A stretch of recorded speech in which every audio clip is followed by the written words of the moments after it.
యాదాద్రి భువనగిరి జిల్లా చౌటుప్పల్ మండల పరిధిలోనే భారతీయ జనతా పార్టీ చౌటుప్పల్ మండలంలో మునుగోడు నియోజకవర్గ స్థానిక సంస్థల సమీక్ష నిర్వహించడం జరిగింది. ఈ కార్యక్రమంలో ముఖ్య అతిథిగా డాక్టర్ జి మనోహర్ రెడ్డి, జిల్లా అధ్యక్షులు నాగం వర్షిత్ రెడ్డి పాల్గొన్నారు. మనోహర్ రెడ్డి మాట్లాడుతూ మునుగోడు నియోజకవర్గంలో 7 జెడ్పీటీసీలు, 72 ఎంపీటీసీలు పోటీ చేయడానికి అభ్యర్థులను నియమించడం జరిగిందని తెలిపారు. యాదాద్రి భువనగిరి జిల్లా చౌటుప్పల్ మండల పరిధిలోని భారతీయ జనతా పార్టీ చౌటుప్పల్ మండలంలో రెక్కల సత్యరెడ్డి ఫంక్షన్ హాల్ నందు మునుగోడు నియోజకవర్గ స్థానిక సంస్థల సమీక్ష నిర్వహించడం జరిగింది.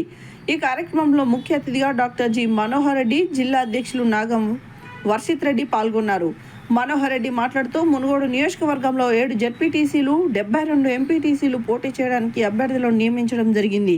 ఈ సందర్భంగా మునుగోడు మండలం నుండి భారతీయ జనతా పార్టీలోకి భీమ్సా కృష్ణ సాఫ్ట్వేర్ ప్రముఖ రియల్ ఎస్టేట్ వ్యాపారి, యాదవ కుల సంఘం అధ్యక్షుడిని పార్టీలోకి చేర్చుకోవడం జరిగింది.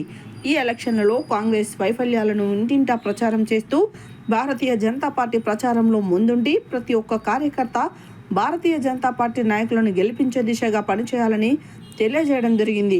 ఈ కార్యక్రమంలో సాగా చంద్రశేఖర్ రెడ్డి, బచ్చన్నగోని దేవేందర్, దూడల భిక్షం, కడారి కల్పన, సురివి రాజ్ గౌడ్, పందుల సత్తయ్య గౌడ్, పెంబాల జానయ్య, రావుల ఎల్లప్ప, రాజేందర్ నాయక్, ఆంజనేయులు, పాలకూరి జంగయ్య గౌడ్, గుజ్జల సురేందర్ రెడ్డి, భవనం మసువన్ రెడ్డి, రమణగోని శంకర్, ఊరు యాదయ్య గౌడ్, భక్తుల జంగయ్య గౌడ్, పోతురాజు, సాయిలు, దుర్గా, కృష్ణ, గాయత్రి, రమేష్ గౌడ్, భాస్కర్ తదితరులు పాల్గొన్నారు.